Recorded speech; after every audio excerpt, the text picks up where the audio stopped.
Tamangan. Picturesque view. Ring Kapampangan. Apin din ring mapilan kring mani munang piyaglon keti king Pampanga.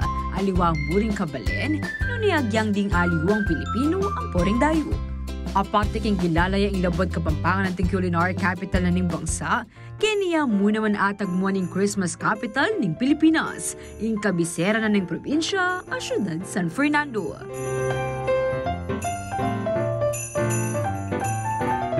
Potang dirim laing tsup na ning angin, potang saslag noring pusuring tao, balo mong balo, at syunay Pasko, nga napinitang kantaking pisamban, usong at syuna ing simbambengi.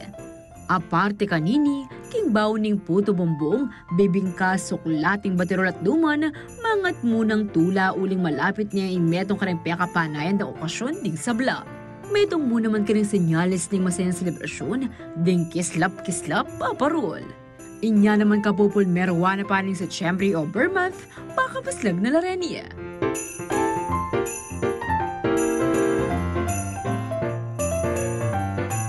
Nanulapin wariri ang pakapaslag arenia. Sasabihin da apol meron tang ginamit parol, anyang panahon da rin Kastila.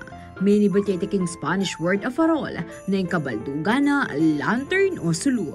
Patsya aldo na ning misa de gallo o simbambengi, sasabit la kano rin parol bang kanita sumalay ang dalan, papuntaw king Pisamban.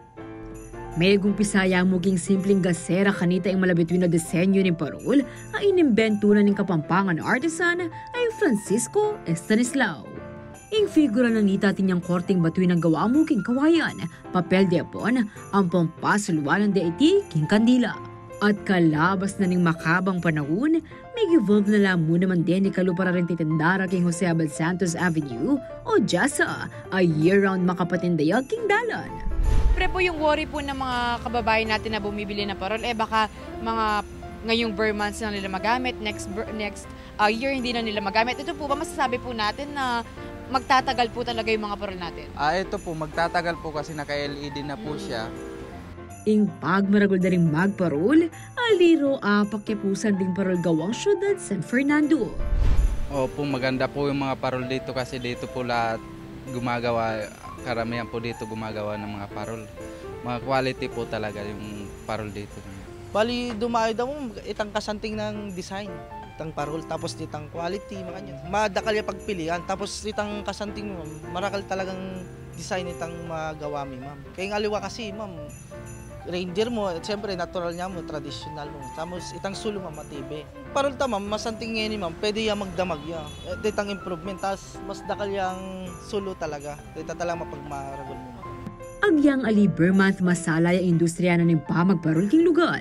Ali mo pang local, nune pang international. Dinadayo po talaga to kasi dito po yung patok na mga parol na magaganda po, mga quality. Po ma'am, diretso ba? All year round ba? Makanya ating kaming kasing kayo ma'am. Ating naman sasaling 110, January, February, hanggang December naman maggawa kami mag-stock ma'am. Meron po akong budget lang na 500. Ano po kaya yung mabibili kong parol na maganda na at high quality na sa halagang 500? Meron po kaming 500 na yung fiber po siya, pero maliit lang po. Quality naman po siya, ay naka-LED na po siya. So kung ano naman po, kung medyo malaki-laki po yung budget ko, ano yung may recommend nyo? 1,000 po, medyo malaki na po siya rin. LED na rin po kasi siya, 1,000 kapis po siya, hindi po siya fiber.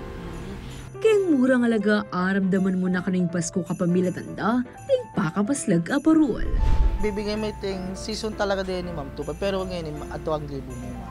Pero usually po, nanula po din peka masalilakwas na po para kaya katamong kabalen na kumbaga makabudget yung karalang panyaling parol. At depende kung paglagyan daw ma'am, no, medyo mas mataas yun ma'am. Data po medium. Magkano yan po yung makanyan? 3,000 po ma'am. Denim ma'am, itang pinaka medyo mabongga mo ma'am, mga second floor, pwede na denim mo. Kaya 5,500, pwede na po ma'am. Karing manton parola ipatandayag karing pami bale-bale, eskwela o establishmento, malyaring masyalat sali karing makalinyang magtindang parol king Jasa, manibot alas 6 ning abak hanggang alas 12 ning kapitangang bengi. Ako, ingkaya kayong talasuyo. Liana Canilaw, ating pusong makabalin.